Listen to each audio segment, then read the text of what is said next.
예, 안녕하십니까. 자, 이번 시간에는 이제 붕당과 대외 관계에 대해서 정리하겠습니다. 자, 15세기의 지배 세력은 관악파 홍구 세력. 성종 때 사림이 처음 진출해서 갈등이 생겼어. 그래서 16세기에 사화가 발생해서 사림들이 주로 피해를 입었습니다. 그럼에도 불구하고 선조 때 사림이 정계의 주도권을 장악했습니다. 그리고서 사림들이 자체 분열했습니다. 그걸 붕당이라고 한다고 그랬죠? 그래서 붕당. 그래서 맨 처음에는 어디하고 어디? 동인과 서인으로 붕당이 되었습니다. 그래서 학자들, 사림들은 학통으로도 연결돼 있어. 그래서 정치적으로는 동이지만 학통으로는 서경덕, 조식, 이황 계열의 학자들, 정치적으로 서인이지만 이 계열의 학자들이 여기에 들어가서 대립했다. 그리고 얘네들이 분열하는, 대립하는 이유는 척신정치청산 문제하고 이조전랑직 문제.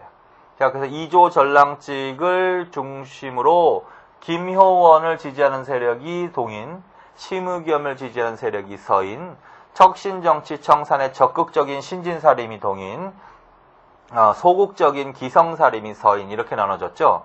그 다음에 이제 동인 안에서 또 나눠집니다. 그래서 이걸 동인 안에서 북인과 남인으로 나눠집니다.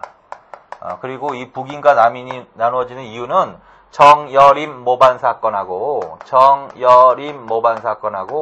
정철의 건저희 사건이 이 남북 붕당의 원인입니다.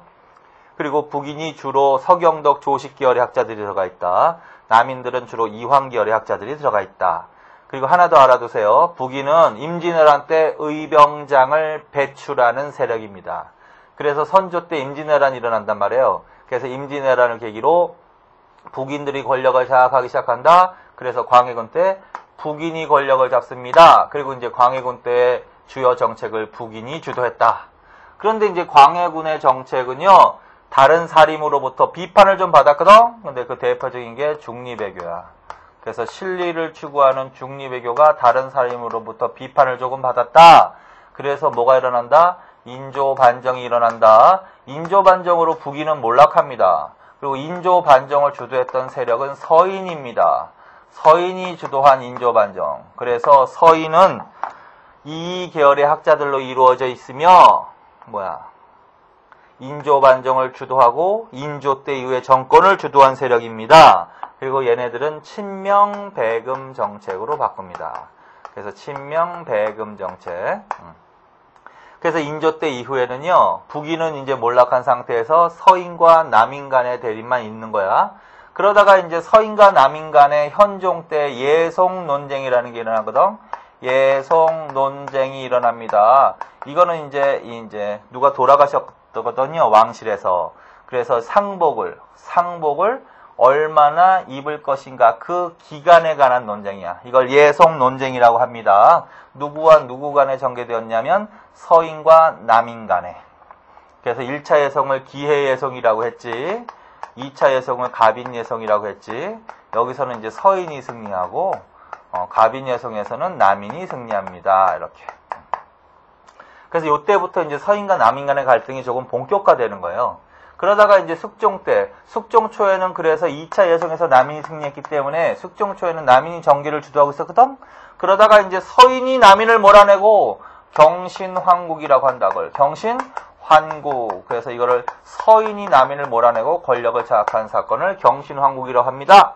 이때부터 붕당 정치가 조금 변질되는 거야. 일당 전제화 현상이 나타난다. 일당 전제화. 그래서 권력을 독점하기 시작한다. 그 다음에 이제 이때 쫓겨났던 남인이 다시 권력을 잡는 사건이 있거든요. 그게 기사환국이야. 남인. 이때 이제 장희빈과 연결해서 권력을 또다시 장악을 해. 그 다음에 서인이 또 우르르. 그 다음에 또 갑술환국. 갑술환국인데 다시 또 서인이 권력을 잡게 됩니다. 그리고 이때 남인이 또 우르르 권력을 잃게 돼. 그리고 다시 재기하지 못해. 자, 그래서 숙종 때는 환국 정치가 행해졌습니다. 일당 전제 현상이 나타나면서 붕당 정치가 변질되는 시기입니다. 결국은 최종적인 승리자는 누구다? 서인. 자, 그래서 숙종 때 이후에는 이제 서인의 일당 전제가 이제 이루어진다. 자, 그래서 이 정도가 이제 조선 후기까지의 붕당 정치의 전개 과정이라고요. 자, 그래서 이 정도를 좀 정리해 놓으시면 된다. 자, 그 다음에 이제 뭘 가냐면 대외 관계로 가겠습니다. 자, 대외관계. 자, 대외관계는 이 용어를 알아두세요. 4대 교린정책. 자, 조선의 외교정책은 무엇에 입각해서 추진되었습니다? 4대 정책과 교린정책으로 나눠볼 수 있습니다. 4대 정책과 교린정책. 자, 이거는 나라별로 구분하는 거야. 명나라에 대해서 취하는 정책은 4대 정책입니다. 명나라는 문화적인 선진국으로서 조선은 친선 관계를 유지합니다. 그리고 명으로부터 선진 문화를 수용하는 거야. 반면에 교린 정책은요, 북쪽의 오랑캐인 여진족과 남쪽 동쪽의 오랑캐인 왜구 일본과의 관계다. 자, 그래서 여진, 왜 일본과의 대외 정책은 무슨 정책으로 하셔야 됩니다. 4대 정책이 아니라 교린 정책이라고 합니다. 주로 내용은 강경책을 쓰기도 하고 이들에게는 회유책을 동시에 구사했습니다. 그래서 강경과 회유책 이렇게 하시고 구체적으로 이제 이 여진족과 관련되는 정책이 바로 북방개척이라고 할 수 있는데 조선 초부터 적극적으로 북진 정책을 했다. 이 조선 정부가. 그래서 여진족을 몰아내고 북쪽의 영토를 넓혔다. 그래서 서북사군과 동북육진, 서북사군과 동북육진을 개척했습니다. 그래서 그거 반드시 알아두십시오. 이거 세종대왕 때. 자, 그래서 세종 때 확보된 영토가 서북사군은 압록강이야. 그 다음에 동북육진은 두만강입니다. 그래서 압록강과 두만강을 경계로 하는 오늘날과 같은 국경선을 확보하였다. 어느 왕 때? 세종 때. 자, 이건 강경책이라 할 수도 있지. 반면에 무슨 정책도 한다 그랬죠? 회유정책. 자, 회유정책의 대표적인 게 무역을 허용해 주는 거야. 그래서 국경지대에 무역소를 설치해서 무역을 허용해 주기도 했습니다. 국경무역. 그 다음에 이 지역은 여진족이 많이 살았거든. 그래서 조선인들을 많이 살게 하기 위해서 남쪽에 있는, 우리나라 남쪽에 있는 주민들 강제로 북쪽에 이주해서 살게 했어. 그걸 3인정책이라고 한다. 3인정책. 그 다음에 심지어는 무슨 정책까지 썼다? 동화정책. 자, 요게 이제 대충 여진족에 대한 얘기입니다. 반면에 이제 특히 왜구가 고려 말부터 침범이 잦았지? 그래서 조선 초에도 대마도 정벌, 이들의 근거지가 대마도 맞죠? 대마도, 스시마, 그래서 대마도 정벌을 단행합니다. 그래서 강경책이지. 그리고 얘네들한테도 이제 회유책을 써서 무역을 허용해 줍니다. 그게 이제 삼포개항이라는 거야. 그래서 조선 전기에 일본, 왜구에게 무엇을 개항합니다? 삼포개항이라고 합니다. 부삼포, 제포, 연포. 그 다음에 조약을 체결해서 무역에게 제한을 가했습니다. 그걸 개해약조. 이것도 다 세종으로 간다. 자, 그래서 조선 전기의 외와의 관계는 대마도 정벌, 삼포개항, 개해약조 이렇게. 자, 그래서 15세기에는 이제 대외 관계가 좀 안정된 시기입니다. 국방력이 좀 셌기 때문에. 근데 이제 16세기로 접어들면서 정치적으로도 굉장히 혼란할 때지. 사화가 발생하는 등. 국방력도 전체적으로 약화돼. 그래서 왜구가 자꾸 소란을 일으켜. 자, 그래서 외인들이 자꾸 소란을 일으킨다고. 그건 이제 삼포외란이야. 삼포외란. 그 다음에 뭐, 을묘외변. 그 다음에 결국은 이제 쳐들어오는 거지. 선조 때, 1592년 선조 때 일본이 조선을 침공하죠. 그걸 임진왜란이라고 하지, 임진왜란. 그래서 이제 임진왜란은 조금 정리해놔야 되는데, 임진왜란 일항이 전의 사건이야. 삼포외란, 을묘외변. 그리고 요 삼포외란 특히. 자, 삼포외란을 계기로 이 기구가 설치되는 계기가 되었습니다. 반드시 알아두십시오. 중요한 기구입니다. 비변사 설치의 계기가 된 사건이다. 자, 그래서 16세기 삼포외란을 계기로 무슨 기구가 설치된다? 비변사가 설치됩니다. 그거 반드시 알아두세요. 그 다음에 이제 임진왜란이 발생했습니다지? 자, 그래서 임진왜란에 대해서 정리해 놓는 거야. 자, 그래서 임진왜란, 어느 때? 선조, 1592년 일본이 조선을 침공해서 약 7년 동안 전쟁을 치릅니다. 이걸 조일전쟁이라고도 한다, 요새는. 그래서 7년 전쟁을 한다. 자, 여기서는 뭘 정리해 놔야 되느냐? 뭐 대충 임진왜란의 전개 과정을 좀 정리해 놓으시면 되죠, 뭐. 자, 그래서 이때는 조선의 국방력이 굉장히 약할 때거든. 그래서 이제 관군은 연전연패했으나 좀 활약을 보인 부대가 누구다? 이순신이라는 거지. 그래서 이순신 등을 포함한 우리나라 수군은 반대로 연전연승을 했어. 그래서 이순신과 수군은 승리, 연전연승을 했다. 그래서 최초로 승리한 해전이 옥포 해전이라고 한다. 그 다음에 최초로 이순신이 거북선을 사용해서 승리한 해전이 사천해전이야. 그 다음에 임난 3대첩의 하나이기도 하지. 한산도 대첩. 뭐 그런 것들은 알아두실 필요가 있죠. 자, 그 다음에 내륙에서는 누가 활약을 했다? 의병장들이 주로 활약을 했다. 의병장들이. 그래서 뭐 의병들의 활약. 대표적인 사람, 뭐 정문부, 정인홍, 곽재우 이런 사람들이 바로 임진왜란 때 활약한 사람들이죠. 특히 이 임진왜란 때 의병장은요. 조식의 제자라는 걸 좀 알아놔. 조식은 바로 북인. 아까 붕당할 때 북인이라는 세력이 임진왜란 때 의병장 많이 배출했다 그랬지. 그래서 그 임진왜란 때 의병장을 배출한 세력이 북인인데 그 중에서도 조식의 제자가 좀 많았어. 그래서 임진왜란을 계기로 북인이 정계를 주도하게 되는 거고 결국은 임진왜란 끝난 다음에 광해군 때 권력을 잡을 수 있었습니다. 뭐 그 정도는 정리해놔야지 반드시. 그 다음에 임난 3대첩, 상식적으로 임난 3대첩을 뭐라 그런다? 한산도 대첩, 이순신의 한산도 대첩, 이순신의 한산도 대첩, 그 다음에 권율의 행주대첩, 권율의 행주대첩, 김시민의 진주대첩, 요걸 이제 임진왜란 3대첩이라고도 한다는 거죠. 그 다음에 이순신 장군과 관련해서 아까 그 옥포, 사천, 한산도는 임진왜란 때고 정확히 표현하면 임진왜란과 일본이 경상도로 일단 후퇴했다가 다시 재침하는 시기가 있거든. 그건 정유재란이라고 하거든. 정유재란의 두 해전은 명량과 노량이라고 하는 거야. 명량, 노량. 최후의 해전은 어디다? 노량. 그래서 거기 적탄에 맞는 거지. 뭐 대충 요 정도. 자, 그래서 이제 결론은 뭐야? 이 7년 전쟁을 거치면서 이제 조선이 많이 피해를 봤다라는 거죠. 자, 그래서 이제 그러나 결국은 이제 이 전쟁을 일으킨 도요토미 히데요시가 전란 중에 죽으면서 결국은 후퇴하고 이제 조선의 승리로 끝나는 거다. 자, 그리고 이제 전란에 영향해가지고 막 나오는 건데, 거기 보시면 뭐, 임진왜란 때 이제 7년 전쟁이니까 맨 처음에는 속수무책으로 다쳤지만, 이제 전쟁이 이제 계속되면서 준비를 하더라고. 그래서 이제 새로운 군사기구도 만들어진다. 훈련도감, 그런 거. 훈련도감, 반드시 훈련도감. 그 다음에 지방군도 바뀌어. 소고법, 소고군. 그 다음에 국가재정을 확충하기 위해서 정부가 하층민들의 신분을 상승시켜줬어. 합법적으로 돈 받고. 그걸 납속책 공명첩이라고 해. 납속책 공명첩. 그 다음에 많은 문화재가 소실됐겠지, 당연히. 그래서 불국사, 경복궁, 조선왕조 실록 이런 것들이 임진왜란 때 소실되는 겁니다. 그 다음에 임진왜란은 일본 애들이 많은 기술자 문화재들을 막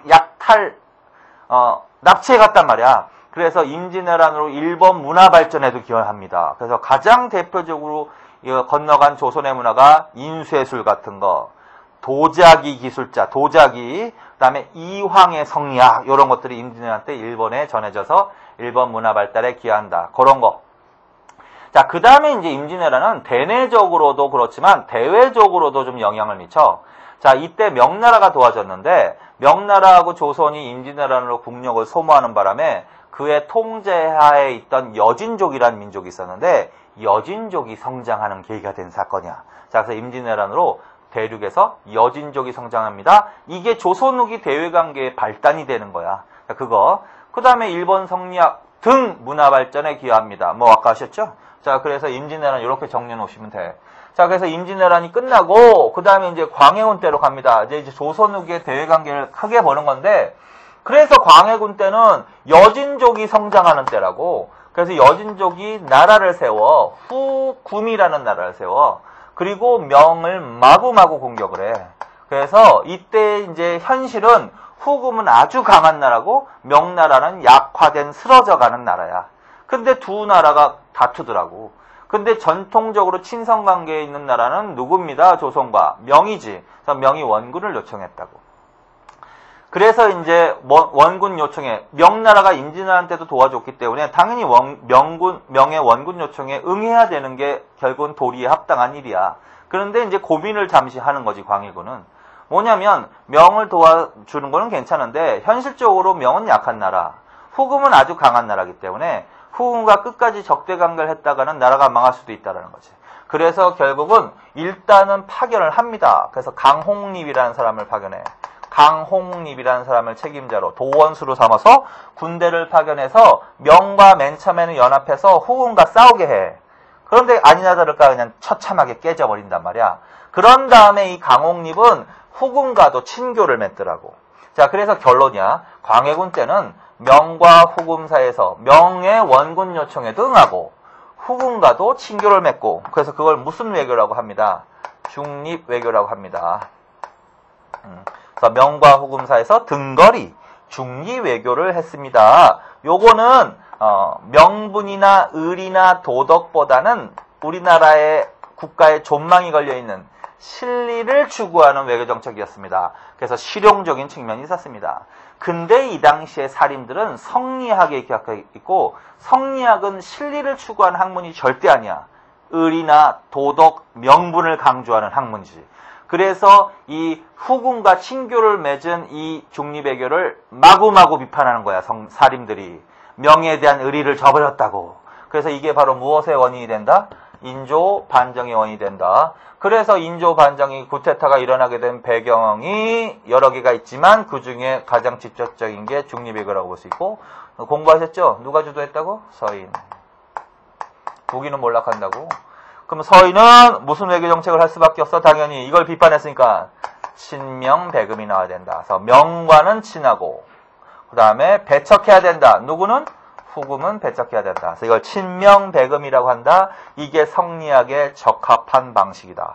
이게 명에 대한 의리와 도리를 지키는 정책이라고 생각했던 거지. 그래서 이거 대조적인 정책이다. 무슨 외교 정책하고? 실리를 추구하는 중립외교하고. 그래서 광해군 때는 중립외교를 했기 때문에 후금과 큰 마찰이 없었다고요. 그런데 인조 때는 후금을 배척하는 정책을 하니까 당연히 후금과 갈등을 빚을 수밖에 없고, 그래서 여진족이 쳐들어온다고. 그게 호란이라고. 그게 호란. 그래서 임진왜란 때, 선조 때 임진왜란, 그 다음에 인조 때 뭐가 일어난다? 호란. 그래서 호란은 두 개로 나눈다. 그래서 하나가 뭐다? 정묘호란이다. 하나가 뭐다? 병자호란이다. 자, 그래서 후금이 쳐들어온 게 바로 정묘호란이야. 원인은 친명배금 정책 정도 되겠지. 그런데 힘은 안 돼. 조선이 안 돼. 그래서 결국은 항복 일단. 그래서 형제 관계가 맺어집니다. 그리고 다시 물러갑니다. 근데 물러갔다가 다시 쳐들어온단 말이야. 더 강해졌어. 국호 청으로 바꿨어. 그러니까 후금이나 청이나 다 여진족이 세운 나라야. 청으로 바꾸고 더 강해졌어. 중국을 완전히 점령해버렸어. 그런 다음에 이제 조선에 대해서 군신 관계를 요구해 오는 거지. 군하고 신하의 관계를 맺자. 근데 이 당시의 사림들은 절대로 오랑캐를 신하의 나라로 모실 수는 없다고 생각을 한 거지. 그래서 싸우자라는 결정을 내리게 돼. 그래서 쳐들어온 게 바로 병자호란입니다. 그런데 또 게임은 안 된단 말이야. 그래서 결국은 항복을 합니다, 조선이. 그래서 결론, 이때는 어디에 갇혀서 항전을 했냐면 남한산성이라고 해요. 남한산성에 갇혀서 수십일간 항전을 했지만 결국은 항복을 합니다. 그래서 결론은 군신 관계가 맺어집니다. 자, 그래서 인조 때 호란의 결과가 뭐야? 청과 여진족과 조선이 군신 관계를 맺게 됩니다. 이렇게. 그래서 그거 기억하시고. 그 다음에 이제 효종 때. 그 다음에가 이제 효종이거든? 효종 때 무슨 운동이 전개되냐면 북벌운동이라는 게 있어. 북벌운동. 이건 무슨 말이냐면 북쪽을 정벌하자. 북쪽은 이 당시에는 청이겠지. 그래서 청을 정벌하자는 운동이야. 청과 무슨 관계를 맺고 있는데 지금 군신 관계를 맺고 있는데, 이건 뭐냐면 현실적으로는 굴복했지만 사상적으로는 아직 굴복하지 않았다라는 걸 의미하고 있는 거야. 자, 그래서 청나라에게 현실적으로는 힘이 약해서 굴복했지만 사상적으로는 여전히 여진족은 뭐다? 오랑캐다. 니네 오랑캐인데 야만족을 우리가 군우리 나라로 모시고 있다. 치욕이지 치욕. 그래서 그러한 사상을 바탕으로 무슨 운동이 전개되었습니다? 북벌운동이 전개되었습니다. 대표적인 사람이 송시열 등 서인들이 주도했어. 그러나 이루어지진 않습니다. 그래서 어쨌든 북벌운동, 효종 때 청나라를 정벌하자는 운동을 뭐라 그런다? 북벌운동. 그 정도는 알아두셔야지. 그 다음에 이때 이제 청과는 관계가 없는데 나선정벌이라는 것도 있어. 나선정벌은 이거는 이제 러시아와 전투를 벌인 거야. 그래서 효종 때 두 차례 조선의 조총부대가 파견되어서 러시아와 전투를 벌여서 승리를 이끌었던 전투. 이걸 나선정벌이라고 합니다. 자, 그래서 그 두 개 정도 정리하시면 돼. 자, 그래서 광해군 때 외교, 중립외교. 그 다음에 인조 때 외교, 친명배금. 그 다음에 오랑캐가 쳐들어왔어. 호란. 병자호란과 정묘호란과 병자호란. 효종 때 청을 정벌하자는 운동. 북벌운동. 러시아와 전투를 벌여서 승리한 전투. 나선정벌. 그 정도는 반드시 좀 기억해 두실 필요가 있다. 자, 그래서 요게 이제 대충 조선 후기의 대외 관계와 관련이 있는 것입니다라는 거죠. 그래서 여기까지.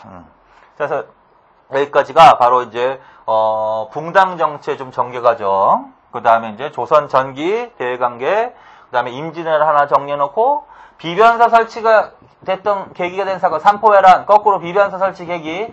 그 다음에 요 조선 후기 중리배교, 친명배금, 호란, 북벌운동, 나선정벌. 그래서 요 정도는 반드시 좀 알아주실 필요가 있다. 자, 요번 시간 여기까지 하겠습니다. 수고하셨습니다.